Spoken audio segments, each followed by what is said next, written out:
Guten Tag, and welcome to another quality content module freshly ground by small beans, where ideas are always percolating. If you enjoy this pod, please consider joining our community over at patreon.com/smallbeans, where only $3 a month gets you access to double the content, including Patreon-exclusive series like Spiel Boys and Star Trek: The Next Futurama, plus bonus episodes of your SB favorites. Much love, and enjoy the thing.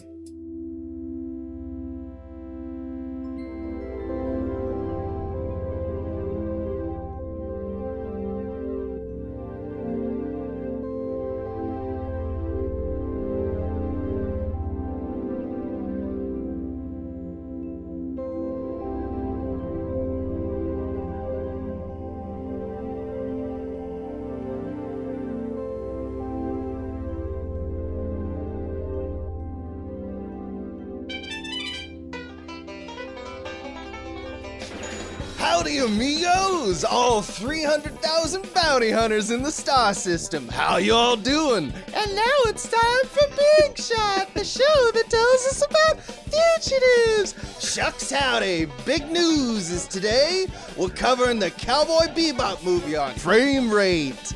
Yes. I should have been the twanging banjo. I just realized. You should. That's what I should have been doing. Yum, yum, I'll put it yum, in yum, after. Yum, yum, yum. Yeah, I should have done that.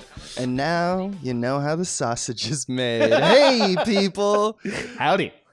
Howdy. Shucks howdy. Shucks howdy. It's a frame rate. It sure is. Where we rate frames. I'm Abe Epperson, and today I'm joined with my co-host, temporary. Oh, I got promoted. Wow, that feels. I gotta put on my purple watching you. blazer or whatever. But today you are. Yeah. I understood it was. I was gonna be. I was gonna be watched and judged. I understood that. That's right.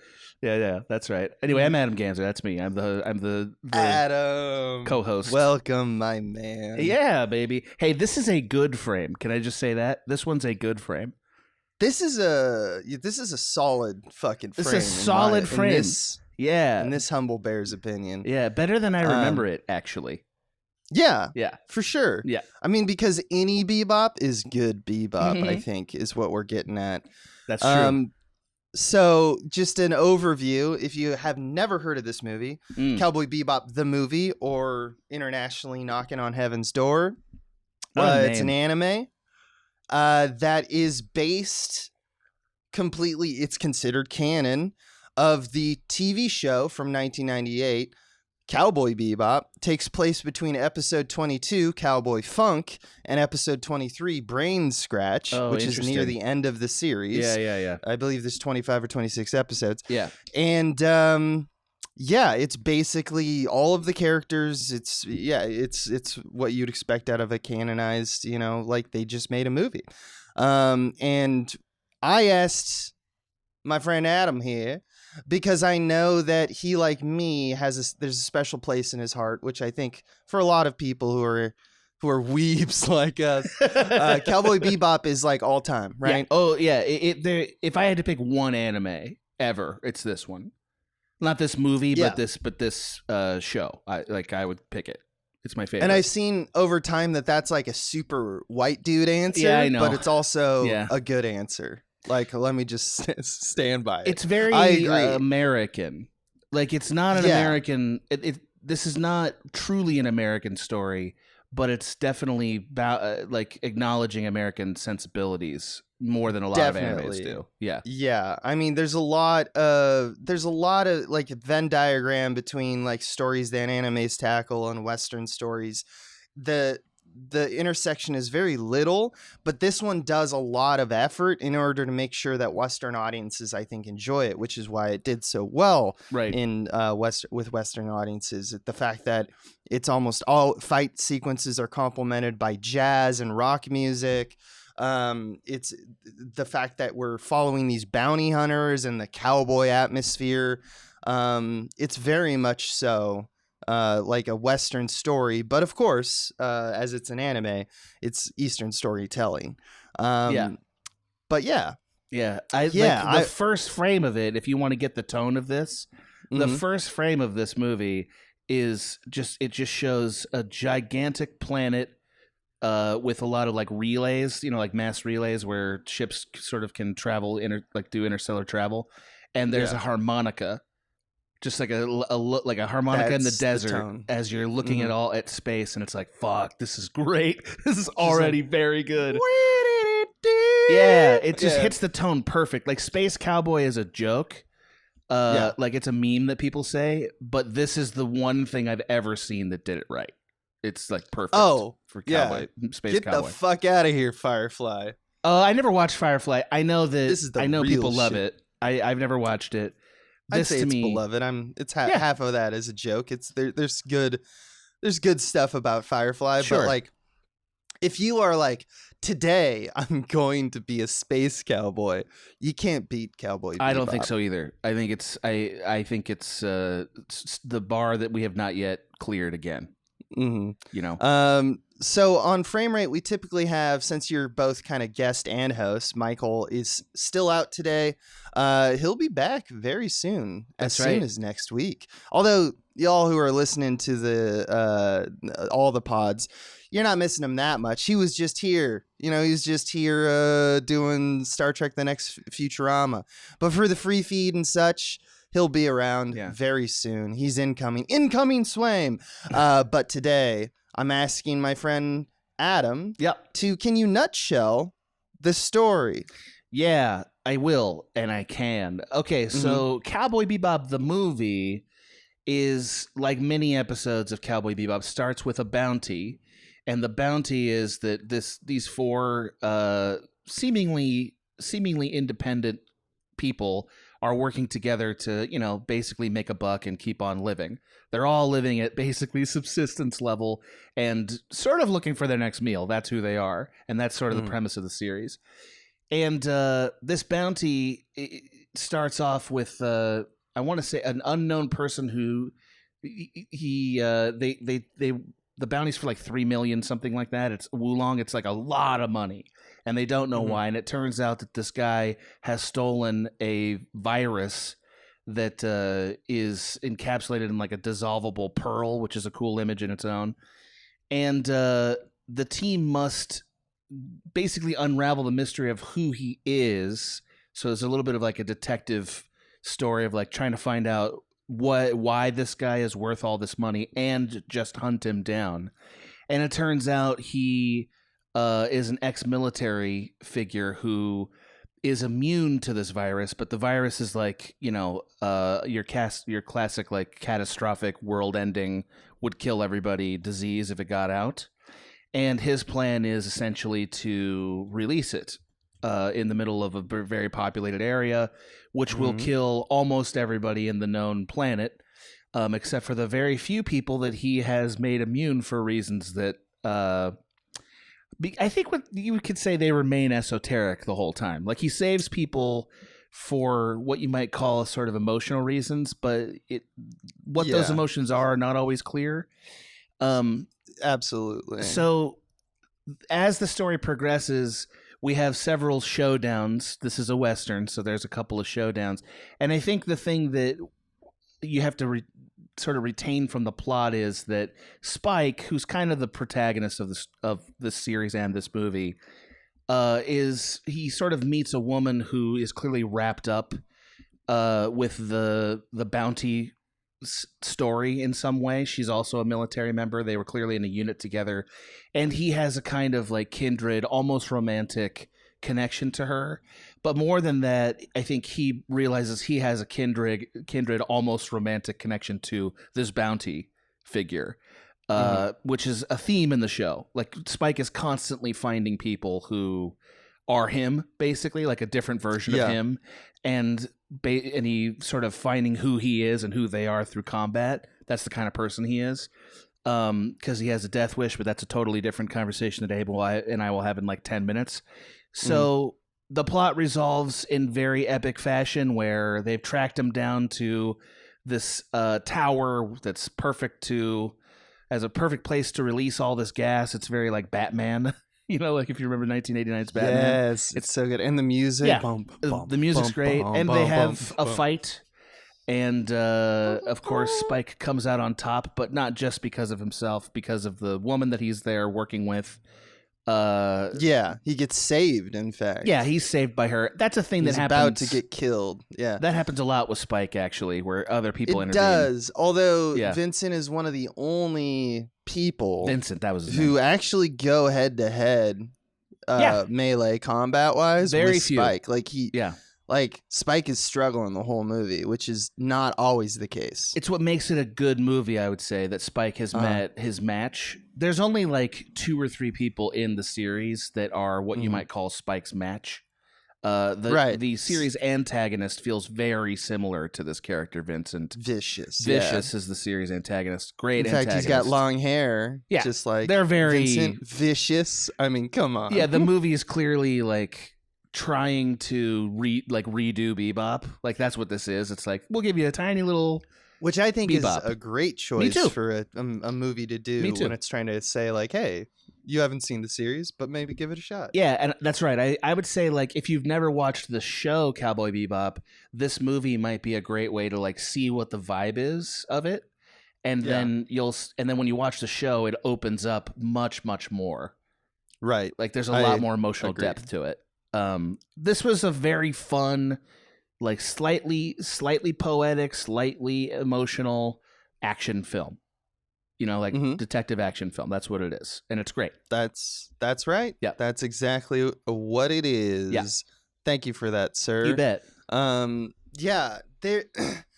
Here's the thing about Cowboy Bebop, and we're going to be talking about themes and stuff like that. But I think that you and I both attach ourselves to the style of Bebop, it's so right? good. I think everyone does. Yeah. And there's numerous things that we can talk about, but one that I feel that is, because there's music and stuff like that, which we'll talk about, but one that immediately I wrote down when I was watching this movie, because it's like directorial flourishes. Yeah.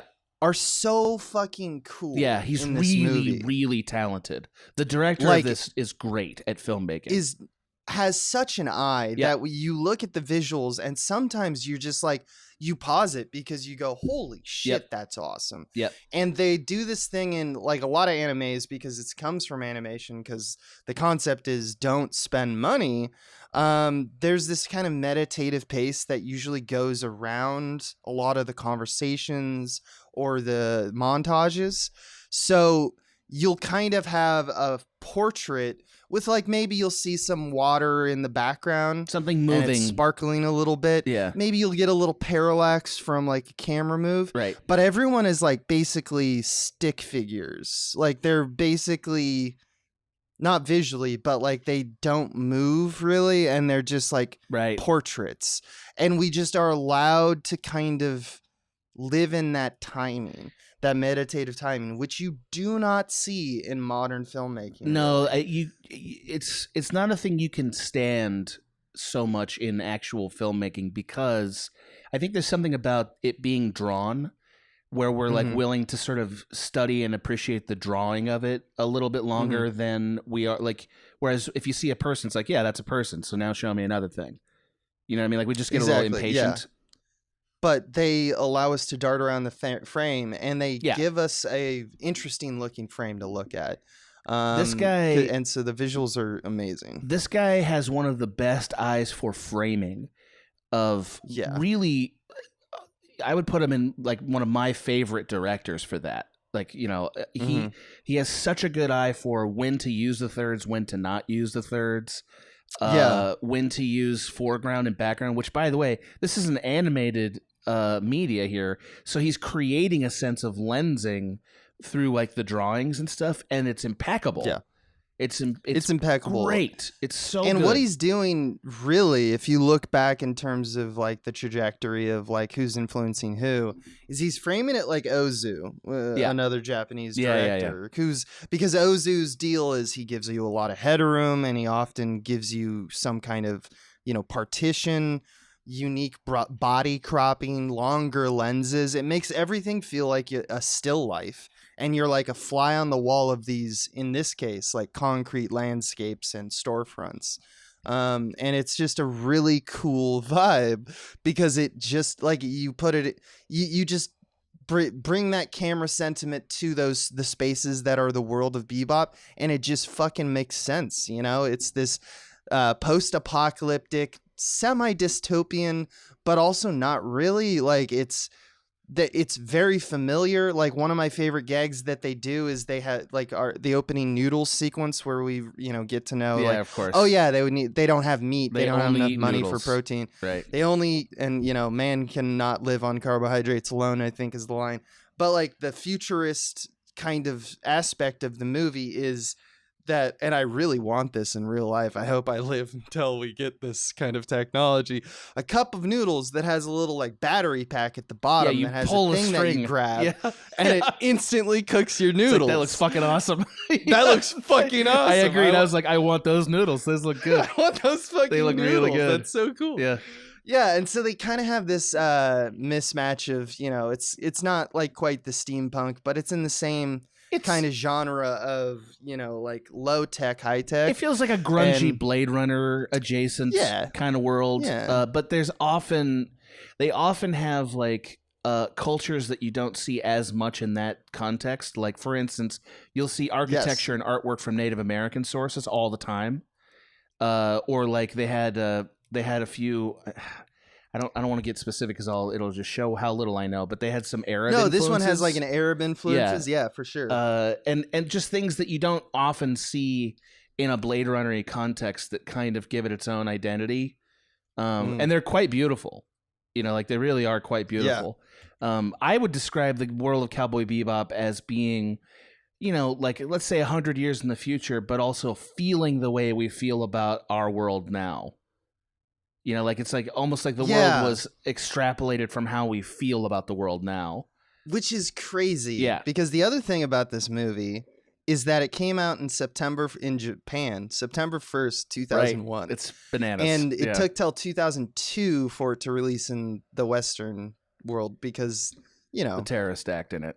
Because of 9/11. Right. I mean, I'm not going to mince words. No, that's accurate. It's 9/11 that did that.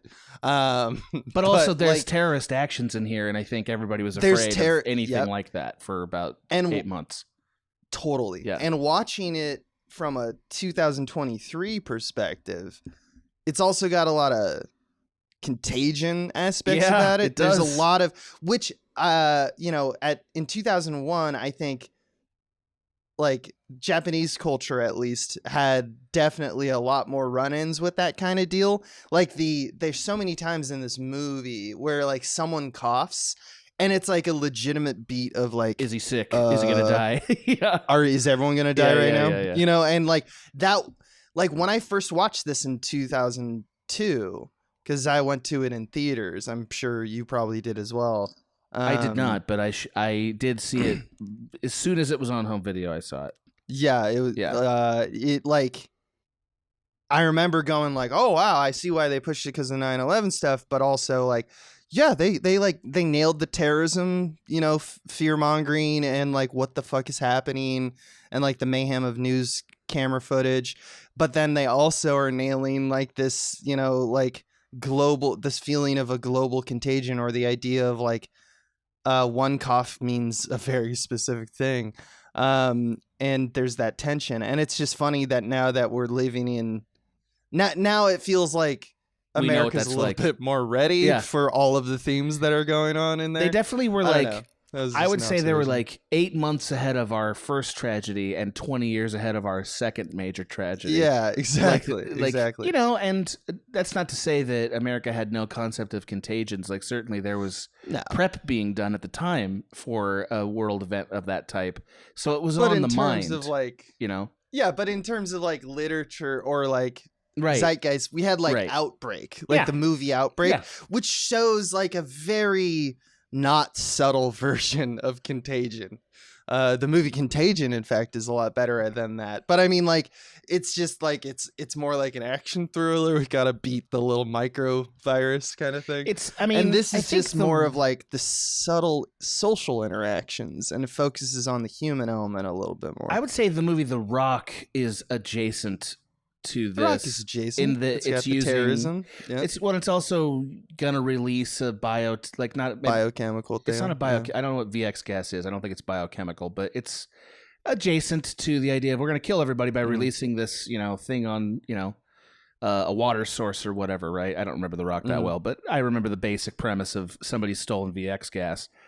Oh yeah, and they Ed Harris in particular. Yeah, Ed Harris specifically has stolen VX gas. Anyway, so like the concept was around, but I think this movie does a really nice job of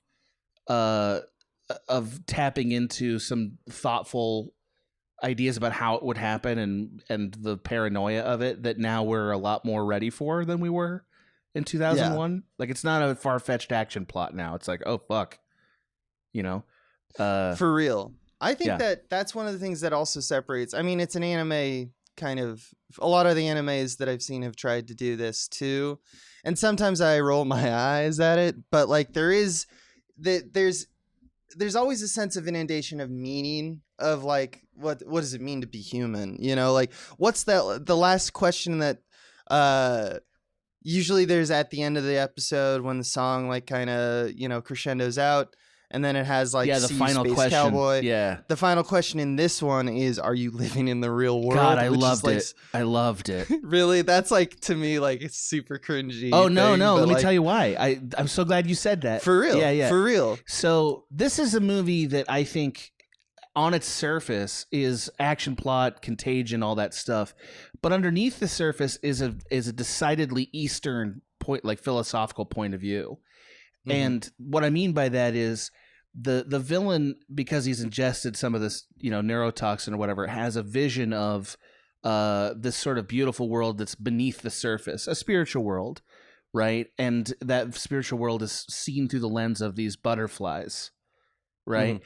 And the movie is very definitive that it is a byproduct of this. The nanomachines that are in the in the pearls that have been stolen, right? So they're actually releasing like tiny little evil robots. That's what's happening right now. Yeah, little protein-based nanomachines that they say at one point enters the eye in the form of like photons. Great. So there's bright lights. Right. So he lives in a world constantly where he's seeing photons. So like, I'm not saying that.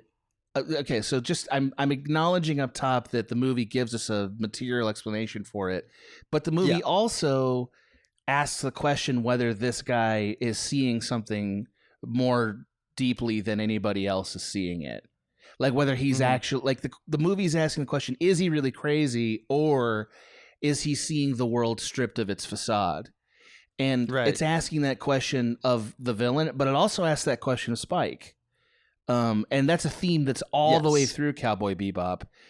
Absolutely. Where is this life that they're living, this sort of like moment to moment, just sustaining themselves existence, is not real life. There's a real world, like there's an ocean of pain and meaning beneath it that Spike is constantly trying to find a way to interact with. Like a way, maybe even a way to fight with it, if you will, right? Mm-hmm. And I think the movie asking that question at the end is saying it's not just a plot; it's a question that like is the undercurrent of what this story is about, which is like, is this world just the malaise that we're all living in, or is there more to it? Is reality an illusion? And it's a great topic, and that's what I love about this show and this movie. Right. That it does this, and it explores both ideas simultaneously. It explores the very Western materialistic version of it, and I mean that by like reality is material. That's what I mean by materialistic. It explores that, right? But then it's constantly bringing up in these beautiful poetic vignettes that there's something else beneath it that they all feel and are motivated by, but can't quite grasp. It's Spike almost getting his hand around the butterfly, but it disappears. It's fucking awesome. It's a magic trick. Well, see, I love that you said that. I love it because it isn't a magic trick, but or I guess that's where you and I would part company. Is it a magic trick or is it real? That's the question of it, I would say. Well, yeah, I mean that's the philosophical question, right? I mean, do you call it a magic trick when you do it to yourself, right, even if you are unconsciously doing it, right? So it's not that I disagree with you, of course. It's just.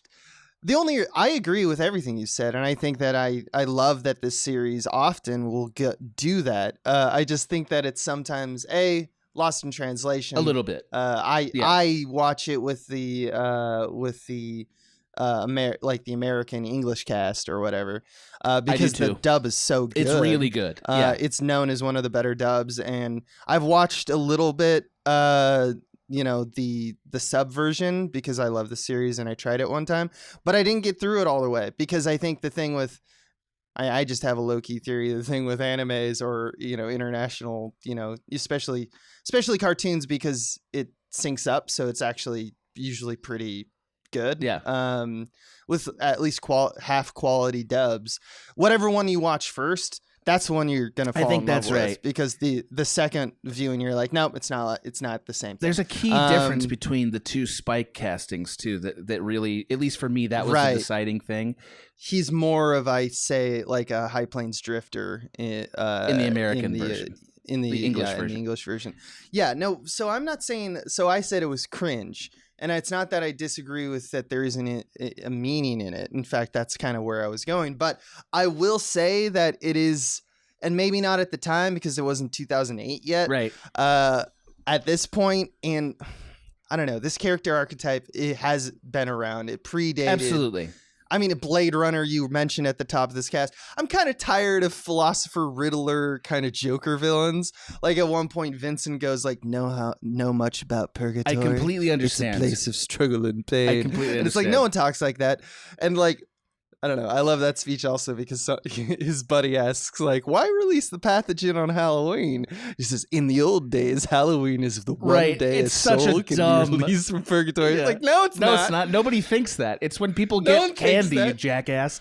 Right. It's very, like, the villain is very much like the cartoon trope of, you know, up his ass, like Buddhist monk who's violent or something, right? Like, exactly. it's that trope, and it is very tired.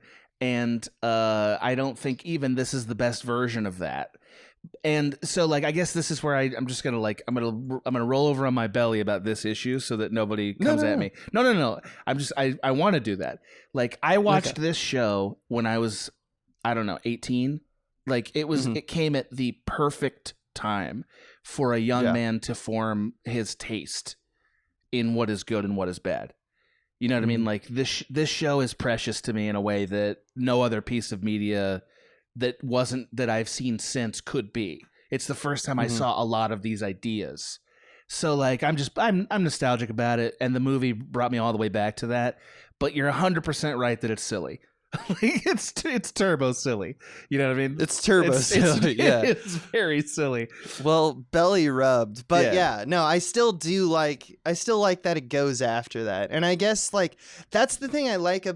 Like, even though I'm like, there are moments of that kind of like, oof, there are legitimate directorial and story choices that are like, that is so fucking perfect that if you put that in any TV show or movie now, you would be lauded for how like advanced the thinking was. And like, it doesn't even, like, for example, the like vignette, they do 2 scenes where they give you vignettes that show you almost entirely the dynamic of the main 4 of Jet, so good Spike, at that. Ed, and Faye. Yeah. You know, like so the first one is they want to show you Jet and Spike and like, what are they both like? Right. And they have this kind of this 2-part sequence where one, a gang robs a store with a gun, like a convenience store, these small-time criminals, and they're bounty hunting them. And Spike goes through the front. Jet has this meticulous plan about going through the back. It's a great way to set up the character type. And it's also like they're setting up a pretty classic relationship. And then they have this conversation about shogi, right? About it being a game of wits, right. And Jet, who's the more philosopher father-like type, who's wise beyond his years and his experience, you know, been downtrodden by like his belief in justice. He used to be a cop, ex-cop, yep. You know, ex-cop.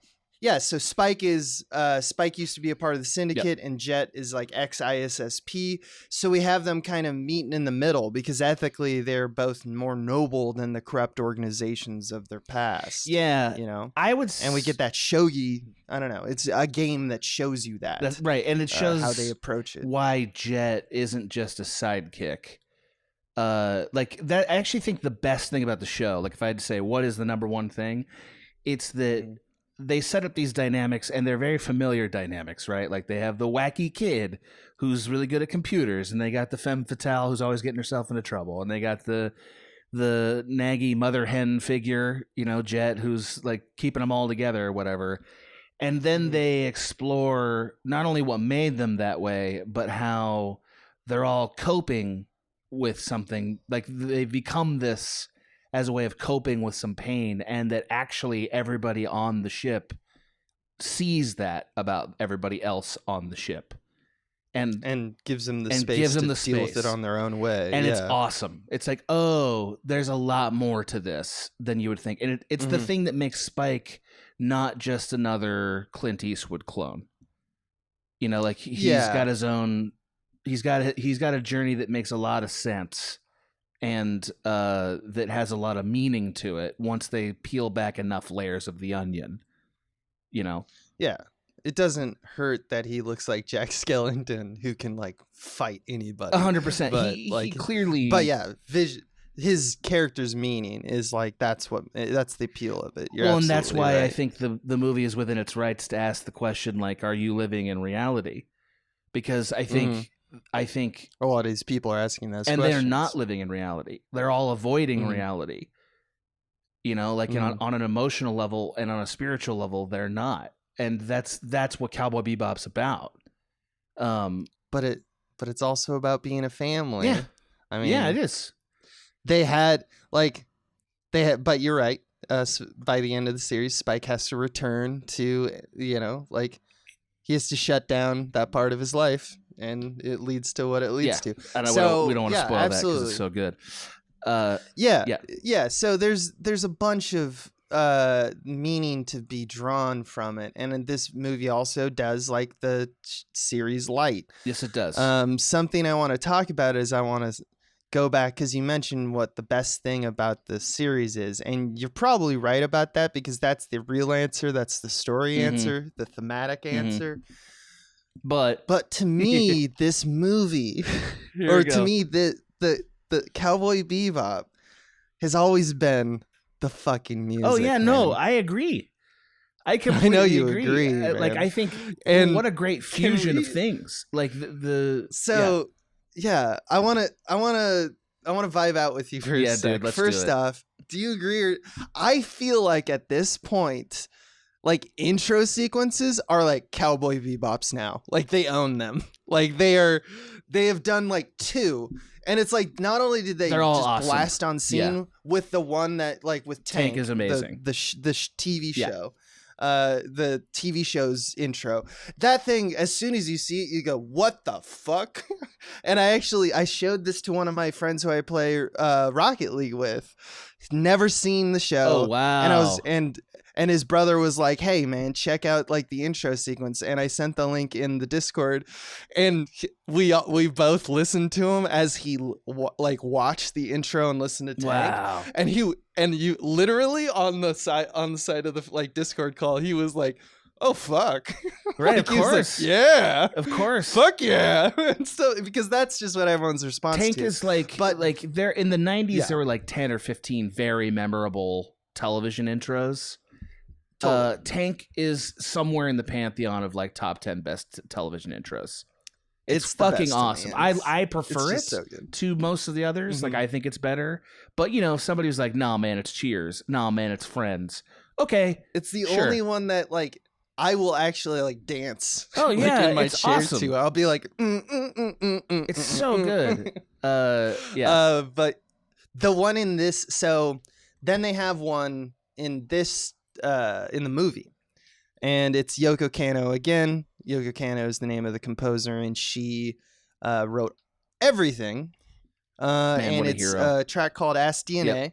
And a little bit of trivia: the singer is Stephen Cohen, who sang on several tracks on Cowboy Bebop. And he is the son of Leonard Cohen.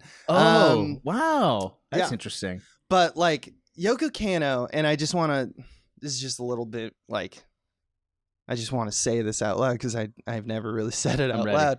Yoko Kanno is like a genre chameleon, right? The whole point of her art is that she will be like, oh, you want some jazz? Oh, you want some bluegrass? Oh, you want some, like, just who gives a fuck? Classical music, opera, it all sounds I'll perfect. do it all.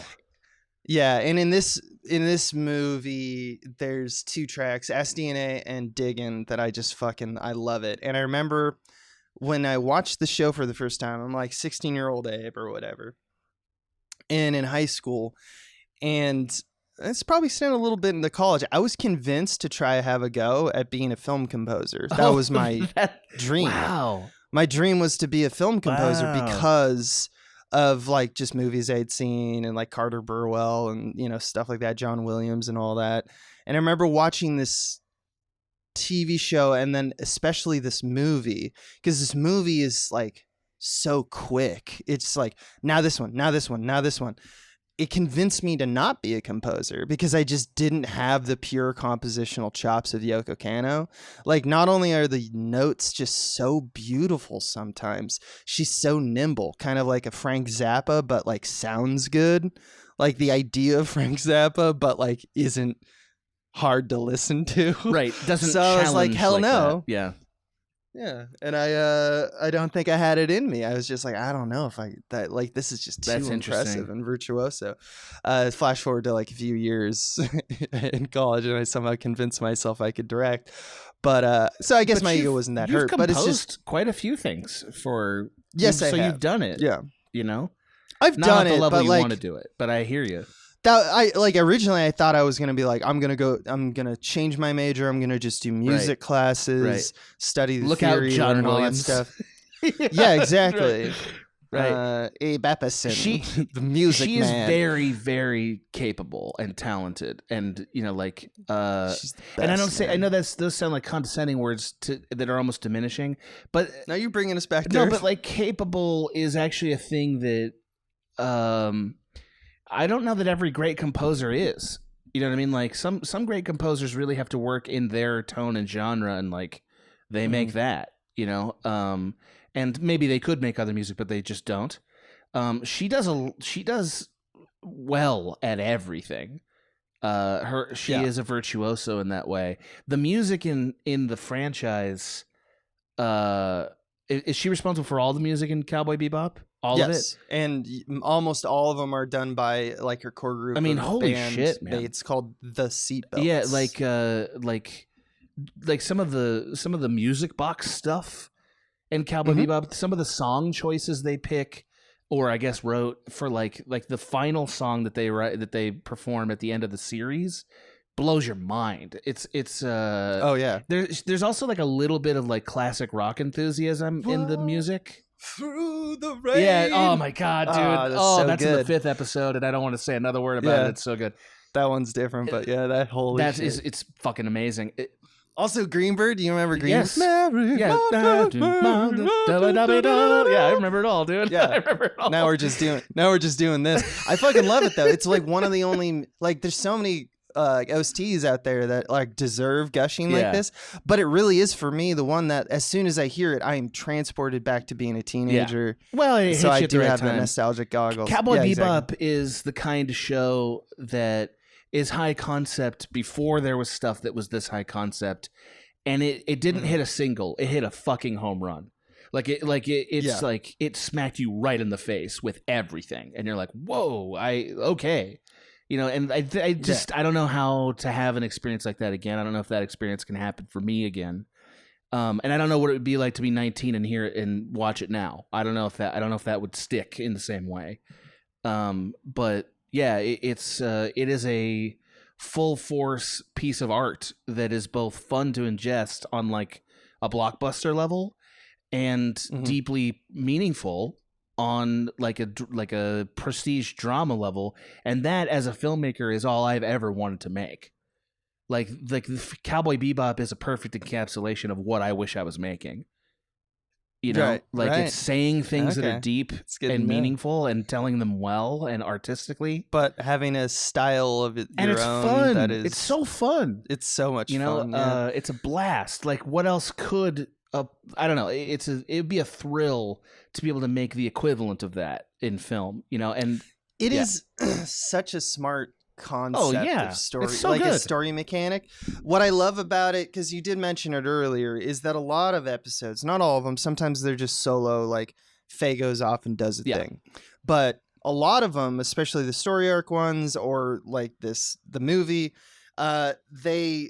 they all work together, but that is a term we loosely say because what you get is 3 detective stories where they'll randomly meet up and give each other notes and say like, oh, it's this guy or whatever if one of them's ahead of the game. But they're all kind of self-interested because they're bounty hunters and they want to get the biggest cut. So there's a sense of like, well, I can just get the bounty myself. Right. They don't. If I just do my tactics. And so it's like Hardy Boys, but with assholes. Yeah, they're selfish. Like, yeah, they're all selfish. but the ways in which they approach, you go like, oh, they got a specific set of skills and those skills are fucking rad. Well, it was really interesting in this movie to see how they felt Mhm. like they needed to kind of restate the way the characters operate in case this is your first foray. So you actually do get like very, very gentle exposition about Spike, you never plan for anything. You're just instinctual, right? And like that's a thing you learn over the course of the series with Cowboy Bebop. There's a particular moment where he really articulates it that's incredible, where he talks about his combat style as being like water, and it's like that's him, and it's so perfectly described. The movie had the burden of trying to like encapsulate that in 10 minutes, and it did a pretty good job. Mhm. You know, Did a pretty good job. They did do Faye a little dirty. Yeah, in this she wasn't. because they wanted. Yeah. Well, I mean, there's some stuff that I feel like if it was the TV show, like the using disguises, like at one point Spike is dressed as like janitor Right. and he gets in that fight with Elektra, which is It's awesome, great. and runs from the cops and makes it out, which is very Spike sequence. But like tactic wise, they kind of formed like a union between Ed and Faye for like most of it. But then in typical fashion with like Faye's character, she ends up tied up. You know, she's like, a damsel in distress. like it's that whole shit. You were saying earlier, and I think you're right, that there are episodes in the show that are just kind of going off with Faye and seeing what she's up to, and those I would call the Totally. George Harrison songs of Cowboy Bebop, which is Right, to I see say, what you mean, like Faye is often headstrong and getting herself into trouble. Like she is a little bit of a classic femme fatale damsel in distress character, which makes her a little ill-suited to 2023 because I think we're a little over that for good reasons. But her episodes, you start to see the mechanics at work in what's going on in her mind, like who is she really, and what motivates that, and that's what brings it out from just being Princess Toadstool or something into being a real person. Plus she fucking rips. She's just awesome as a personality. Yeah, she's very fun. Like, and her ship fucking rules. Yep. Like there's so many great design choices, but yes, she also true. blows shit up in a way that's like that, I want somebody who's not I do like her gentle like that, like her whole amnesia arc and stuff like that. Yeah, and the show gives there's Jet episodes too. Those are all good too. Exclusively they almost all exclusively deal with like a through line plot of his partner and like the ISSP.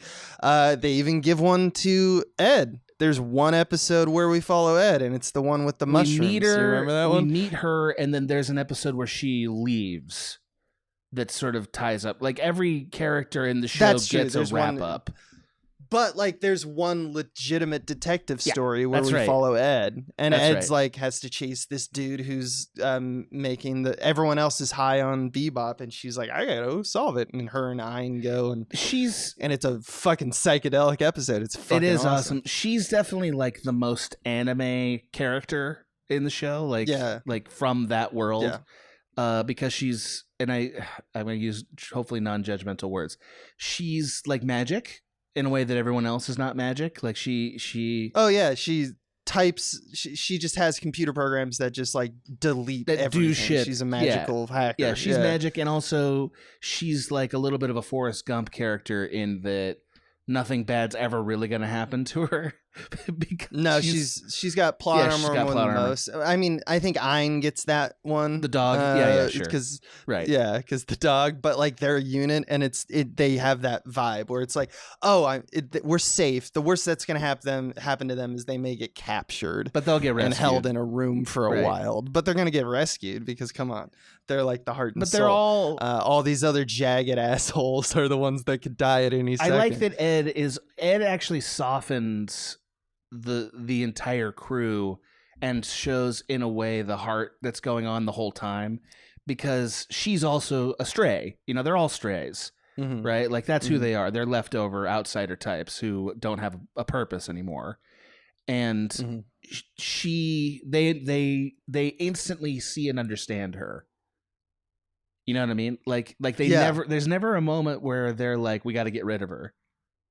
You know, which is what a real asshole would do. It's like, we got to get rid of her, you know? Especially because she has like a particularly painful like origin story, which, you know, which I'm not going to... We're not going to say it all here because we don't want to ruin it. We're not going to spoil, but like just the concept of they all have kind of pain in their life. And it seems like that seems to be the unifying factor, is that they have demons chasing them, and they're like victim to their own circumstances, and they're outrunning it.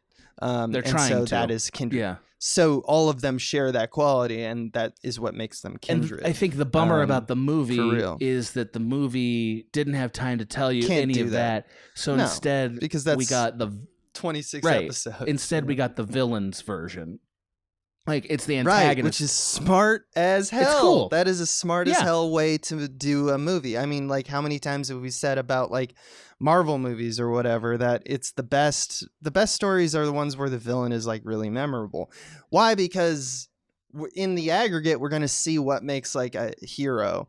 But you only got one shot, really, to see what makes a villain.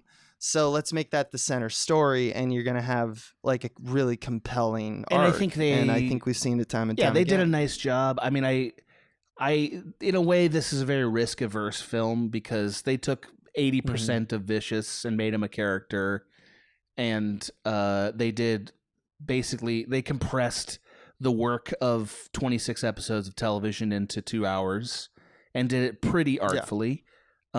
And you know, they had lots of fun and capers and good fights and, you know, great music and stuff. So like, it is a nice showcase if you have ever wanted to know what Cowboy Bebop is about, you know.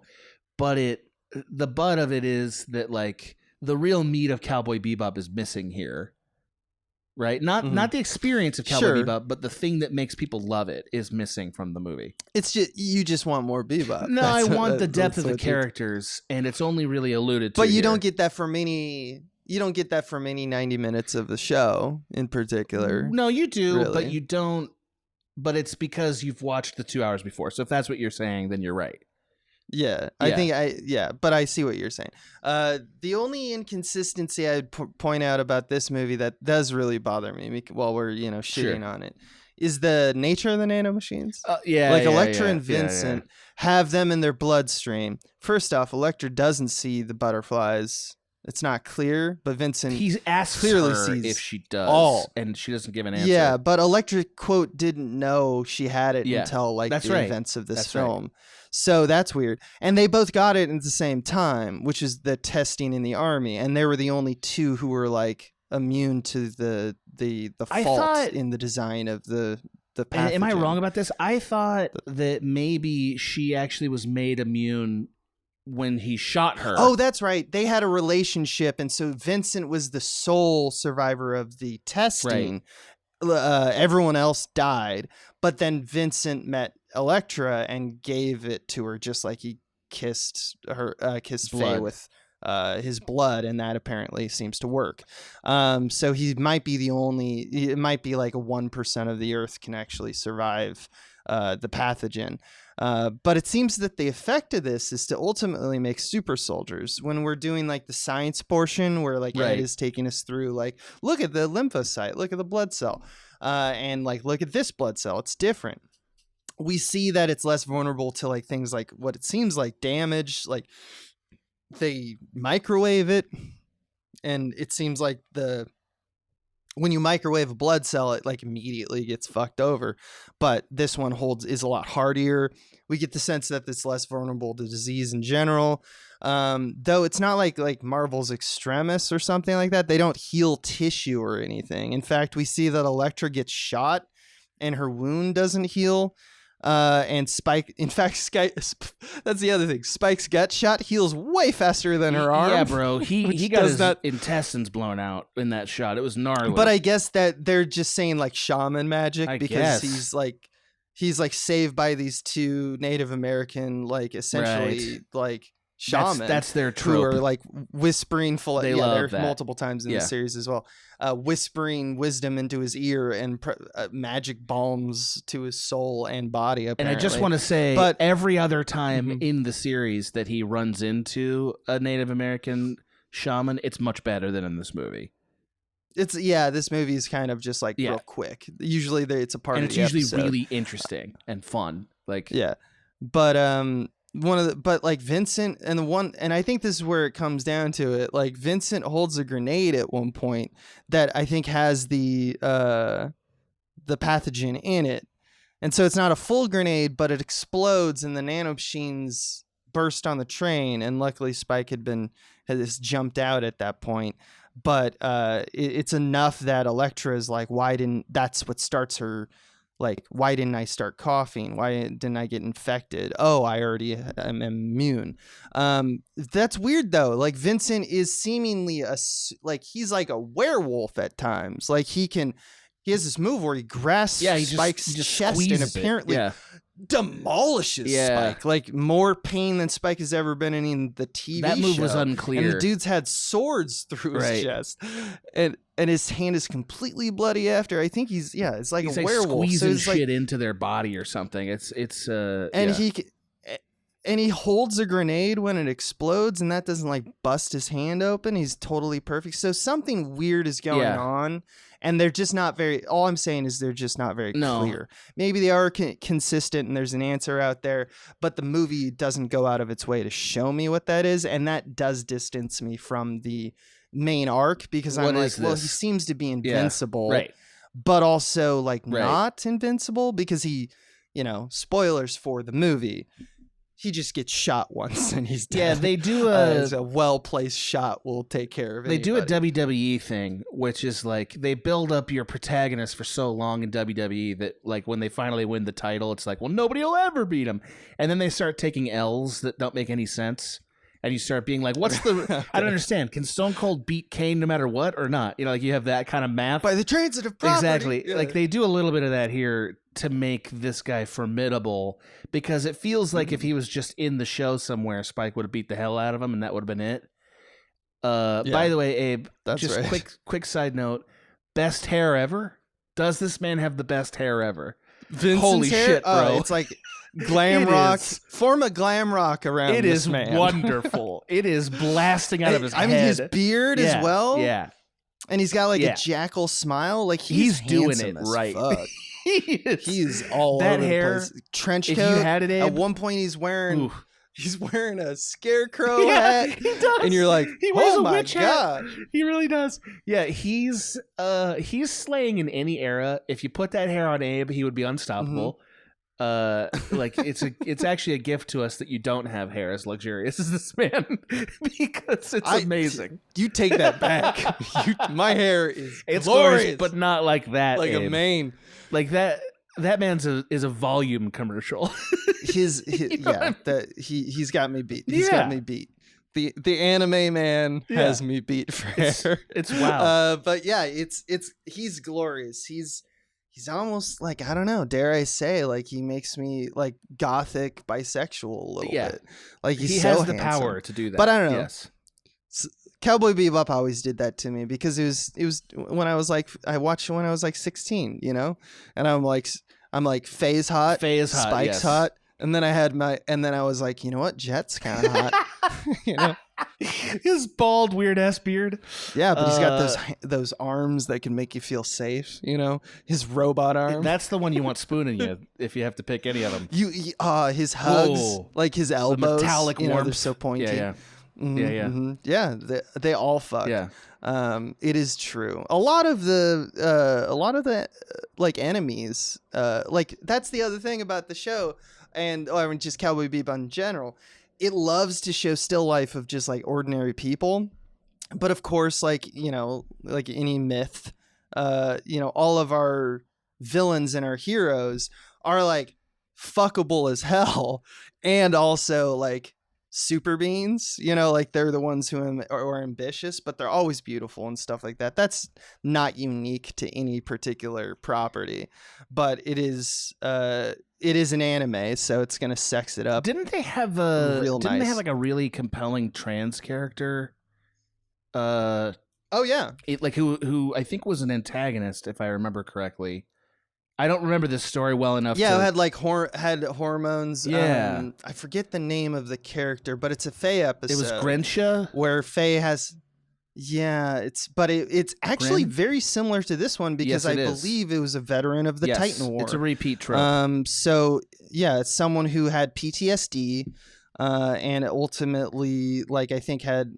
I don't know if. I can't remember if they even went into the trans stuff because that's what I loved about that is it was just happening. Auxiliary. Yeah, it was happening. It was just like, oh yeah, like we saw them come out of the shower, right? And it's just like, yeah, it's not a big deal. I mean, it isn't a big deal in the way of like Japanese culture. Like Faye at one point goes like, "You're a woman," or something like that, and it's because it's like 1998 and it's Japan, and not that America is that much different in that regard, but it's just like backward thought in that regard. But like the filmmakers themselves are kind of backing it up in an eloquent way because it's just like doesn't really have anything to do with the plot. It's just a feature of that person. I want to say, which I think is great. It's been a really long time, so if it's actually heinous, please forgive me. I don't remember it well enough to know. But I want to say, like, in a way, they actually brought out some of the beauty of that, of like, that was not just ancillary, like, it was a reinforcing aspect of who this person was. Like, I want to say that they did some interesting things with that, but I could be wrong. So don't quote me. Yeah. Have to rewatch the episode. It's a bold I remember choice it being for a fairly important part, but I just remember it also being like it was just this document of a very complex person. Yes. And that's one of the things that Bebop does a lot. Like even in when it's like just doing an archetype of like a Western, like a standard Western arc of like a Bonnie and Clyde who are stealing something and trying to get out of Dodge. Seen that in Westerns dozens of times, right? And it's usually the same shit. They're in love or whatever. It's like the second episode or maybe even the first episode of Bebop, and we get the one where you think the woman's pregnant, but really it's a belly full of like red eye. Oh yeah, that's right. Ooh, that was a good one too.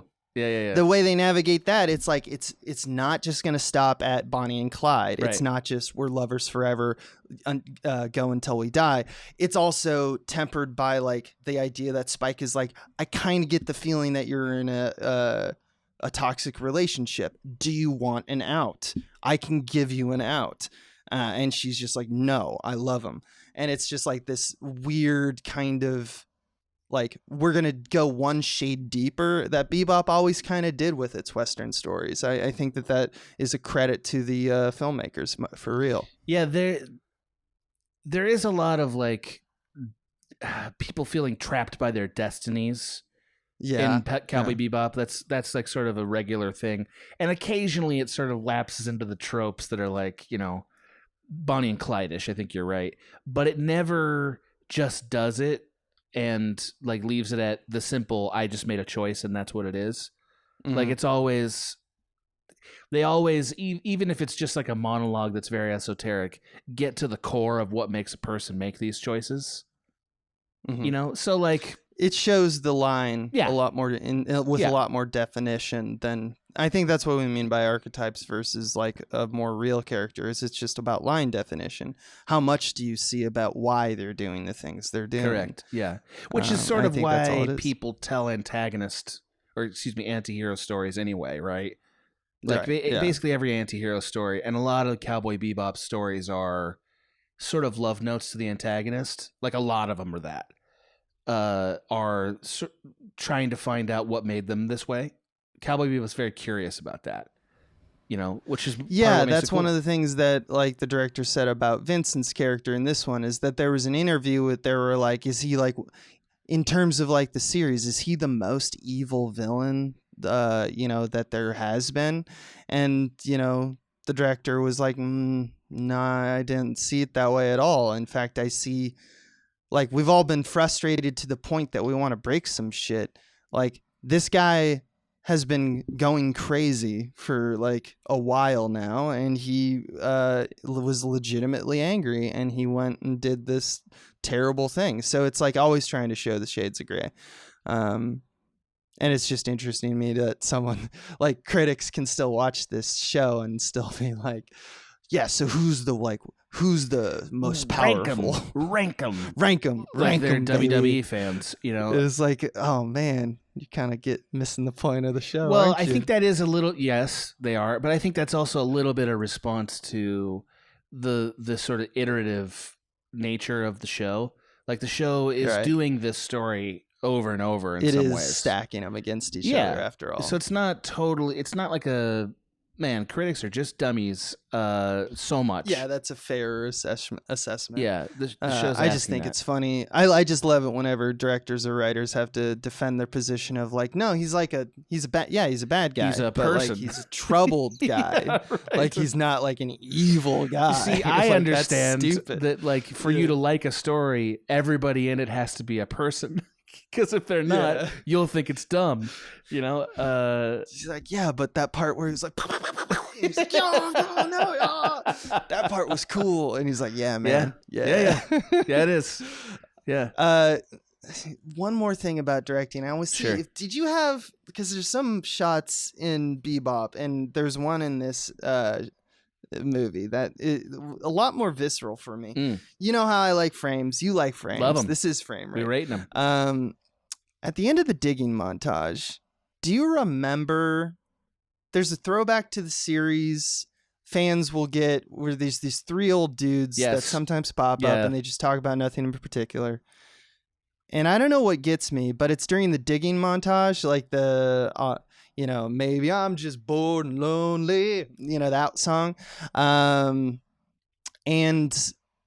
there's a shot that they introduce those three, and this is stupid, but for example, one of the three dudes in the shot has his head tilted up and they're staring at camera. Did you notice this? I did not notice that. Damn, I was hoping you would. Because it's this kind of impulse to me that makes like, this is the stupidest thing, and probably zero people on the earth are going to agree with me. I don't even know.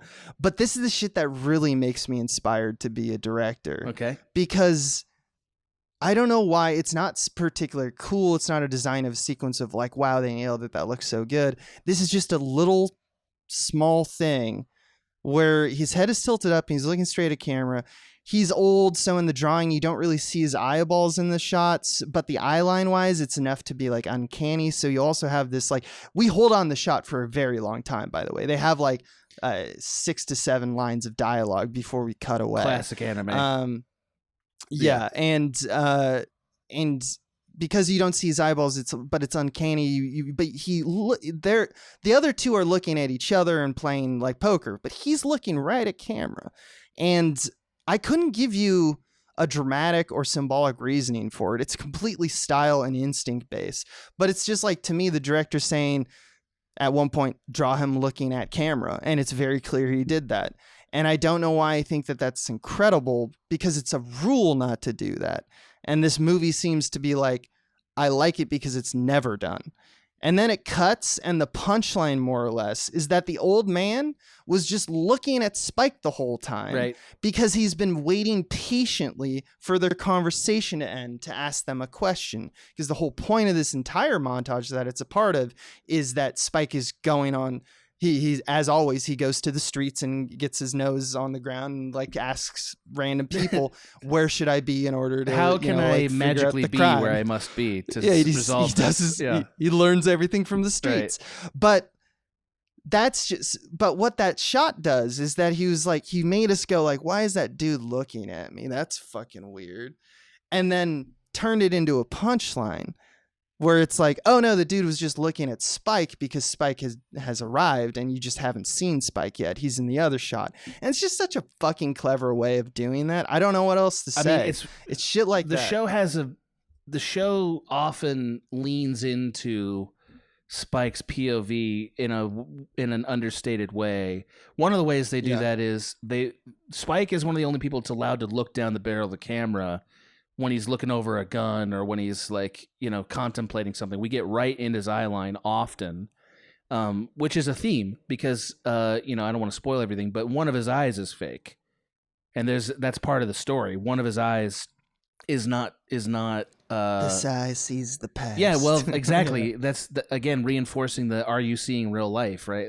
That's right. So that's part of how they do it, and the other part of how they do it is that they'll enhance his point of view with music. This is the thing I noticed when I was watching is like a lot of times when the jazz or rock song comes on, it's because Spike has finally found something that actually interests him.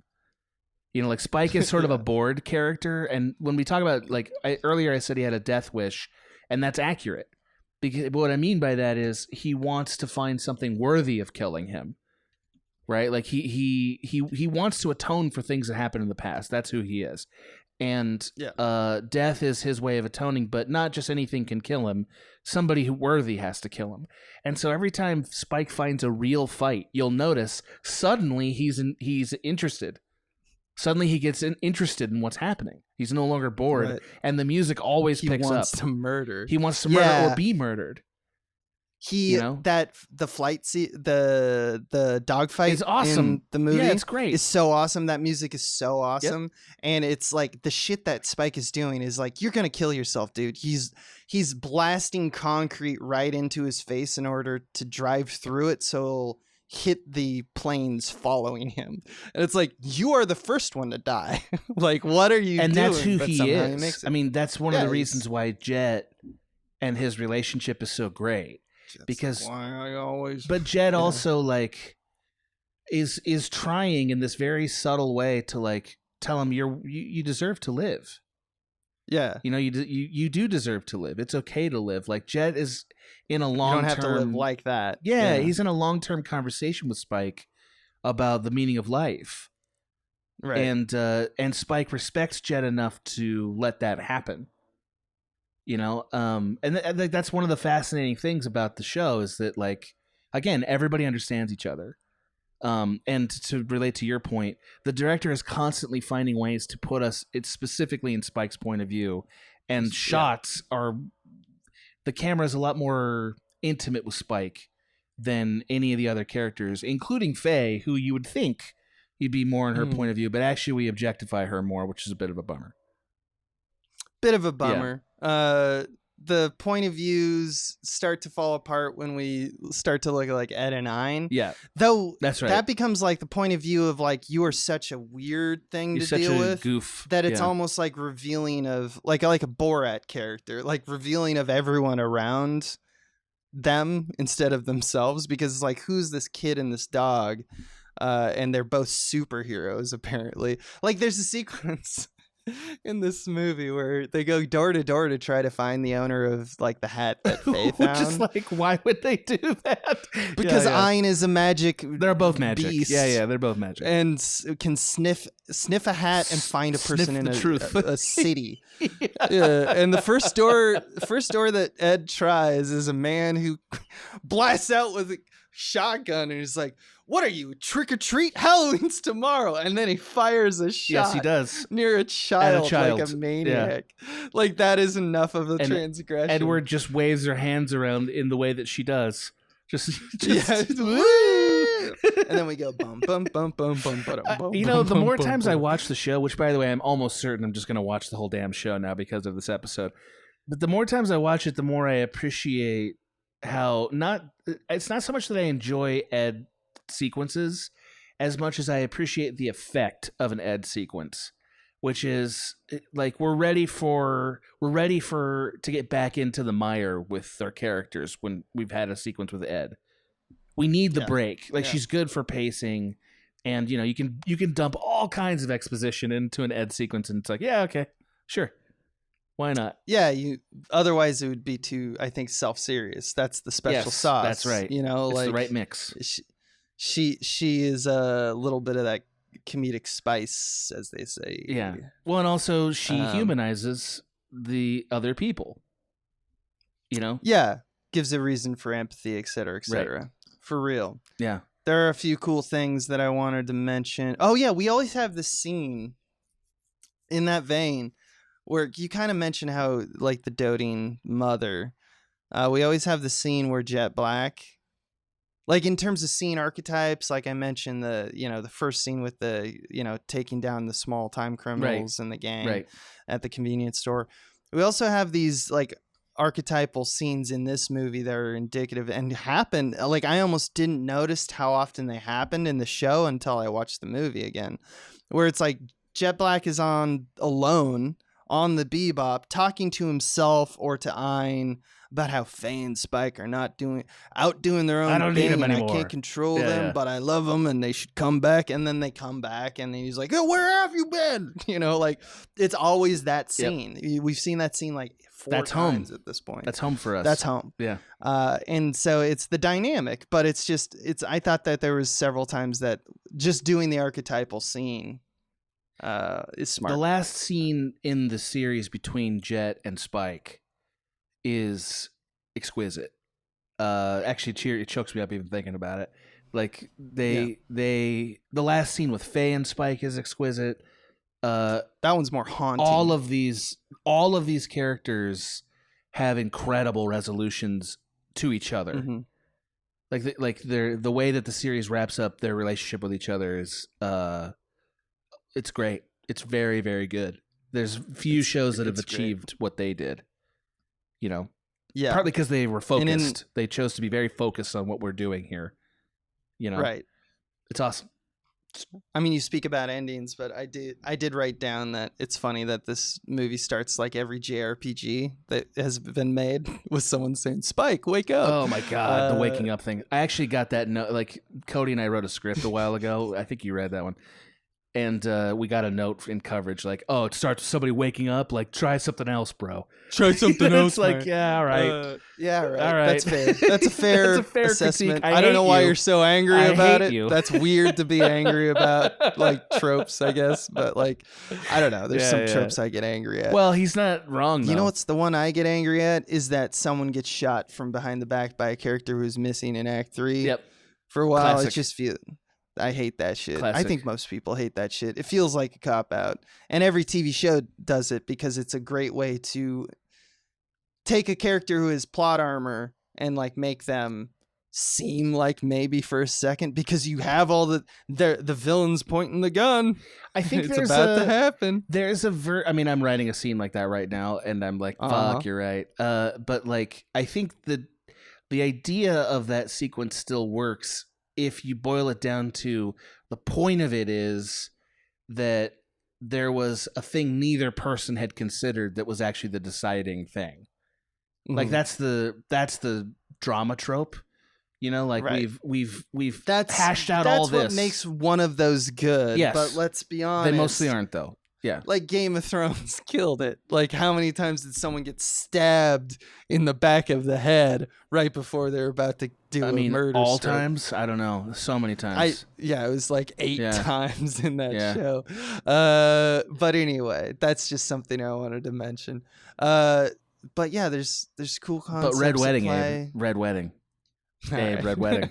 Remember the screaming? Yeah, I mean, we didn't. This is a different episode. We kind of examined it from more of like the concept of Cowboy Bebop because we want to talk about the show a little bit more. But definitely go see the movie. It's think great. I would echo what you said earlier about, like, if you haven't seen Cowboy Bebop, maybe start with this. Actually, I don't know. Maybe people would hard disagree with that. I think but if you don't like anime, if you're like, I don't like anime, I'm not interested in anime. Fuck you for talking about anime. If that's who you are, this might get you in. I actually change my answer. The way in which you get someone to want to watch Cowboy Bebop is just show them the intro sequence to Cowboy 100%. Bebop. There's no question. But that just I gets feel you like hyped. Cowboy Bebop is a good piece of media for somebody who's resistant to the format. I know that when True. I was younger, I thought anime was stupid, because I was some dumbass. And that's what I thought, you know what I mean? So like, and Cowboy Bebop was the one that got me to get excited about this art form, Yeah. I actually have a question for you Yeah. in that vein, because when we talk about animes that like leapt over to the West, and had some, success, just as their own thing, and usually had good dubs and stuff like that.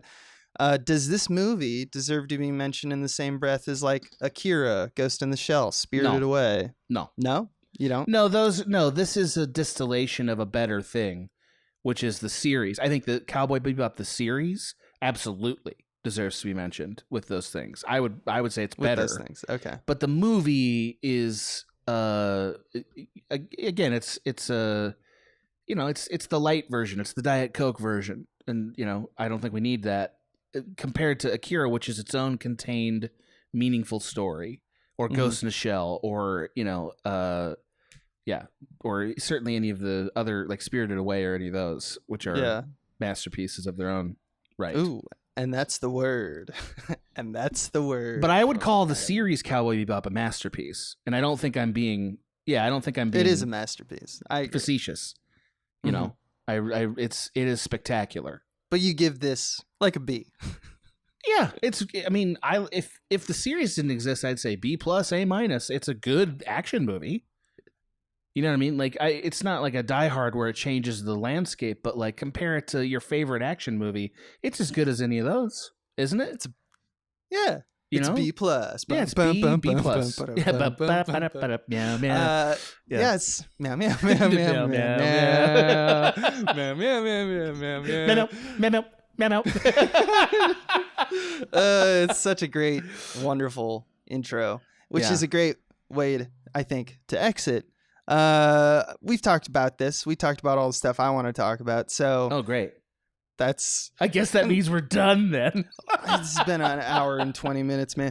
I know. So, but I love it. I loved every second of it. And baby, don't change. But hey, how can people find you on the internet? Because we do that thing. Thank you. If you're looking for me, I can be found still somehow at Twitter at The Real Gans. Also, you can see my Twitch also at The Real Gans. That's where I stream all the games that we're going to cover on One-Upsmanship, and some that we won't, like Elden Ring for the 10th time, because I love it so much. So those are the places you can ingest me personally. You can also, of course, find my video game podcast with the Michael Swaim called One-Upsmanship. It's on the iHeart Network. If you listen to it, but you've never rated or reviewed it, hey, man, give us a like and a review so we can keep doing it. So we can keep bringing you all that video game goodness. Also, Abe and I have a podcast here. If you're not aware of it, Fix Your Life. That podcast is called Director Piece Theater. And if you think you got a little bit of the insight into directing here, no, sir. No, ma'am. We have so much more to show you about what directing is, specifically about the movie The Net. It's almost entirely about the net. That's the last episode we did. And actually, no, that's not the last episode. Another one will come out. Okay. The next episode is going to be that people who are on the drip feed are on Midwinter's Tale with a special guest. Oh, that's one with Jessica Ellis. Oh, great. But that's fun. Yeah. But we got more in the barrel for that. That's absolutely right. You can find all that stuff at patreon.com/smallbeans. You can. Think about if you were listening to this on the free feed. Yeah. You're missing out on nearly half our content. So much. Yeah, so much. And also you get everything earlier. For example, if you're listening on the free feed, about 7 or 8 days before, people got to listen to these yaks talk on the Cowboy Bebop episode of Frame Rate. So, Abe, did you know that Maggie and I are planning on doing a David Lynch podcast on this network? I fucking live for it. Did you know about that? Yeah, I did know, but I'm acting very surprised for this moment.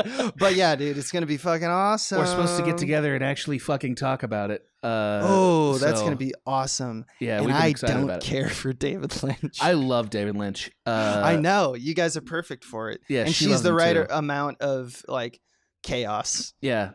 Yeah. I think we You're might just just perfect start too. every one of the episodes with the weather. It's Yeah. Wednesday once again. Abe will love that. Please do the entire podcast in that fucking David Lynch baseball announcer. Have you voice. ever seen an interview with him? Have you like? I've seen him. Yeah, He yeah, I've does seen his him talk all the interviews time. are bananas. Like his Have you seen the quinoa video? Quinoa. quinoa? Yeah, he is a treasure because how did he do it? How did he get here? He's a maniac. He's a man. real treasure. Anyway, And that's he's in not love what with this is Laura about. Dern. These are the things that we know. Yeah, that's right. But yeah, more on that. Do you have a name for that one yet? No, I'll only tell you jokes, and they will all be bad jokes. Okay. The one I've been gently nudging Maggie toward is linchpins, but I don't know if that's going to be it. So she didn't. More details on that later. I'm sure She we'll didn't be like seeing the that in a name month "Get or two. Lynched." I was very surprised by that. Yeah. Didn't care for it. I think that makes sense. Okay. I You're on think her I see side. their Oh, thing. classic. Classic. Bait and switch, my man. Yeah. Yeah, no, you're the perfect two to talk about Yeah, that. this should be fun. You know, you're the goblin and she's the beautiful She's the princess. damsel. That's right. She's the princess, and Yeah. there you we got a lynch. She'll film love going. knowing that. We got a lynch stew. Another name we might lynch think of. stew, baby. There you go. Yeah, into the ear hole. I'll give some thinker. I'll put it in the old thinker, and good. maybe we'll generate some titles. It'll be great. Good. I'm very excited about that one. There's also, with the incoming Swaim coming next week or so, we're gonna be back on the horse and doing Escape from the Multicurse. Oh yeah, we are. We mentioned we got some DPTs or director-piece theaters down the pipeline. Is me, Oh, or I'll show you mine if you show me yours, your show. All this and more coming in the month of April. Everybody, have a good one. Get And ready. Thanks for listening. Both barrels of content blasting off.